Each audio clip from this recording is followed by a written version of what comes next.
What's good, YouTube?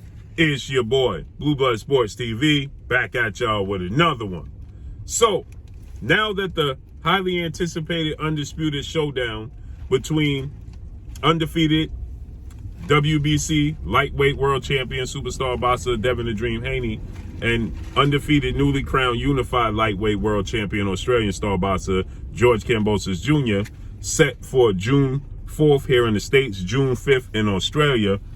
Now that it's official and it's been announced, now ESPN, worldwide leader in sports, legendary promoter, top-ranked CEO and promoter Bob Arum, they are all giving Devin Haney high praise. You see ESPN now giving Devin Haney high praise for accepting the deal. If you don't know Devin Haney, he accepted a multi-fight deal to showcase his talents now on ESPN. It starts with a 2-fight deal. Should he beat George Kambosos Jr., which George Kambosos Jr., he stated he didn't want the first fight. I mean, he didn't want a rematch clause. He just wanted the first fight and get it over with. And then he said he wanted to move on. Well, now there's a rematch clause that's going to see George Kambosos, should he lose, Devin Haney is going to have to fight him again in Australia, okay? And then another fight possibly on the back end that will see Devin Haney face off against two-time Olympic gold medalist, 3-division world champion, former unified lightweight world champion, Ukrainian superstar boxer, Vasyl "High-Tech" Lomachenko, who we know is one of the prize fight, the biggest ace fighters under Top Rank and Bob Arum, okay? Vasyl Lomachenko, 16 wins, 2 losses, no draws. Vasyl Lomachenko is 33 years of age, and this is the fight that they initially was targeting for Vasyl Lomachenko, okay? The fight that wanted to be made, they wanted to make was Vasyl Lomachenko and Vasyl Lomachenko and George Kambosos Jr., okay? To give Vasyl Lomachenko opportunity to regain the titles that he lost to Teofimo Lopez, another top-ranked fighter, okay? Then Teofimo Lopez, in his first defense, he lost it to George Kambosos Jr., okay? So with that said, Bob Arum has made it abundantly clear that they had interest in signing Devin Haney. Now, prior to this, everybody was saying Devin Haney was pricing himself out. Everybody was saying that Devin Haney didn't want to fight George Kambosos. Devin Haney wasn't telling the truth. Well, now he's getting high praise for essentially sacrificing his highest paydays, his purses, his biggest purses. He's going to take a lower purse. Now he's committed to ESPN, which could be, like I said, a 3-fight deal. We know Bob Arum is not a believer in rematch clauses, okay? He's made that abundantly clear. Vasyl Lomachenko didn't have a rematch clause with Teofimo Lopez. Teofimo Lopez didn't have a rematch clause with George Kambosos Jr., so on and so forth. Bob Arum has been on record saying that he had no interest in rematch clauses because if fighters really want to fight, they would do it without having to be forced into a rematch, okay? And so with that said, we know this came on the part of George Kambosos Jr. And Devin Haney, he had to jump through hoops and hurdles to get a deal done, but it showed just how much he wanted this fight. And so now Bob Arum, he's saying that, he gives Devin Haney a lot of credit, for looking for legacy fights, okay? He stated that it's clear that Devin Haney at 23 years of age is looking to secure legacy fights, okay? And now ESPN reporters are saying the same thing. They're giving Devin Haney high praise for essentially sacrificing his paydays, because he could have stood on the square and said he wanted a much bigger payday, okay? And he didn't do that, okay? So Bob Arum is saying that he's, proud of the fact that Devin Haney wants to push the sport of boxing forward. Okay, what else is important here to note is that Devin Haney was looking to fight Vasyl Lomachenko some time before and was unable to secure the fight. Bob Arum is on record when Lomachenko fought Luke Campbell for the vacant WBC title that was vacated by Mikey Garcia. And Devin Haney was initially supposed to fight Luke Campbell for the vacant WBC title, but it went to Vasyl Lomachenko, and Devin Haney was in position to be the mandatory challenger for Vasyl Lomachenko for the winner of the fight.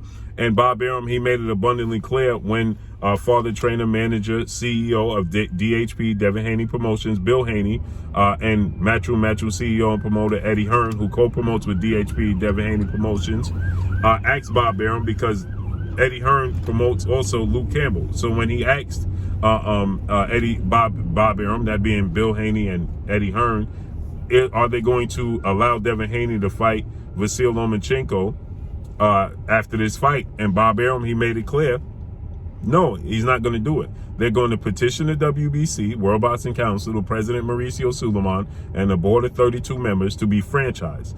The franchise title had just been introduced a few months earlier, when 4-division world champion Mexican superstar boxer Saul Canelo Alvarez was introduced as the franchise champion. There was no such thing as a franchise champion in the sport of boxing history, okay? It just became that when Canelo Alvarez was franchised. And so Bob Arum, he stated that they're going to franchise Lomachenko, and that Devin Haney signed with the wrong promotional company. And that's not his fault. He should have signed with Top Rank, Bob Arum, and ESPN. So he's saying that he was being penalized for not signing with Top Rank, okay?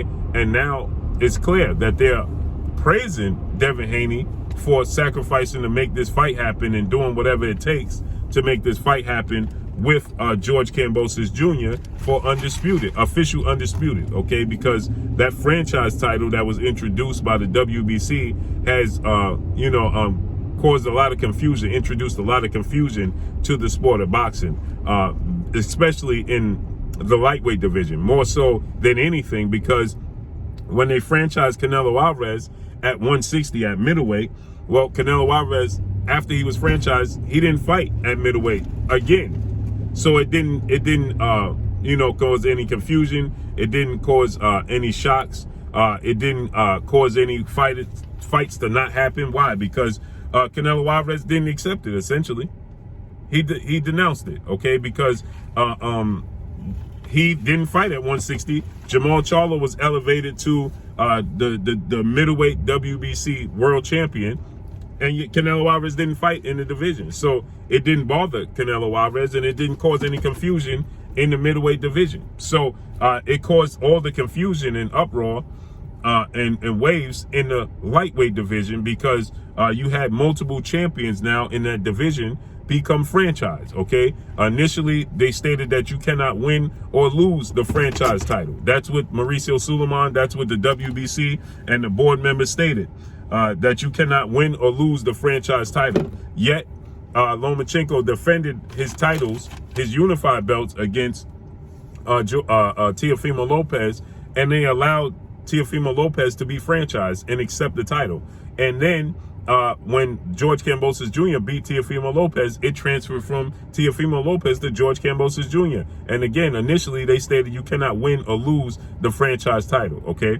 And so Devin Haney was supposed to be the mandatory challenger for Lomachenko, but he wasn't given the opportunity, not because he didn't sell, not because he's not a major draw, not because he wasn't good, right?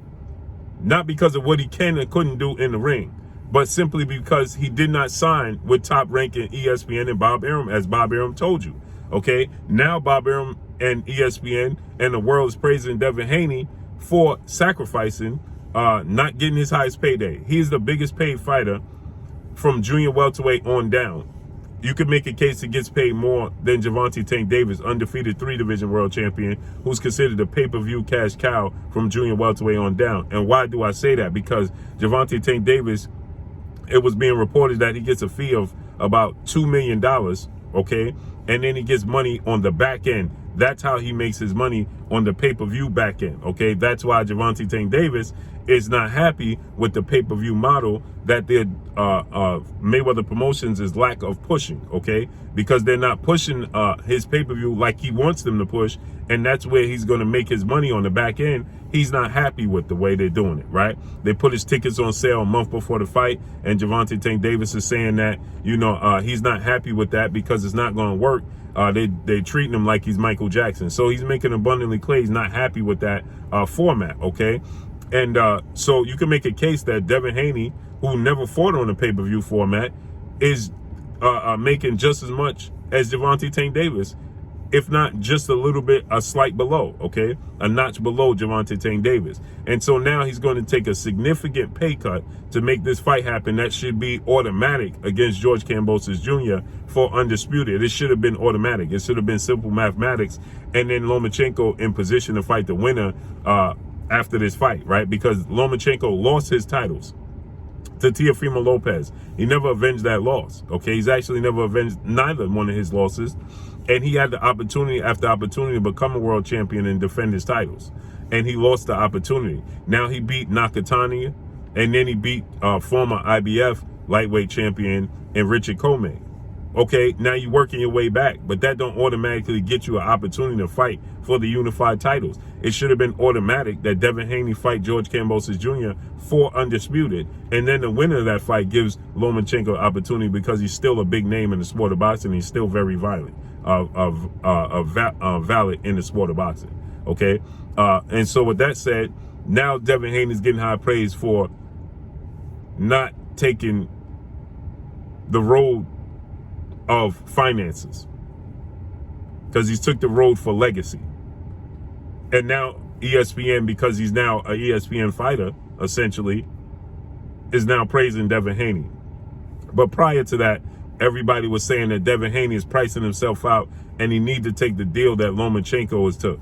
So now essentially he has taken the deal that Lomachenko had reportedly agreed to, which was a rematch clause, a 2-fight deal in Australia, to fight in Australia and not make big money. And there's reports that George Kambosos is going to make $10 million with Devin Haney making less than $3 million. Amazing. So that's all I got for y'all. Make sure you hit the like button, drop a comment in the comment section. Let me know what y'all think. Y'all already know what it is. It's your boy Blue Blood Sports TV. Hate, like, comment, and subscribe. If you haven't subscribed, hit the subscribe button, hit the like button, hit the bell icon to get all the new notifications. Follow me on Instagram at Blue Blood Sports TV, all one word. Y'all already know what it is. Shout out to the entire LDBC. Shout out to New Media. Shout out to Black Media Row. Make sure you like and share the videos. That's all I got for y'all. Peace.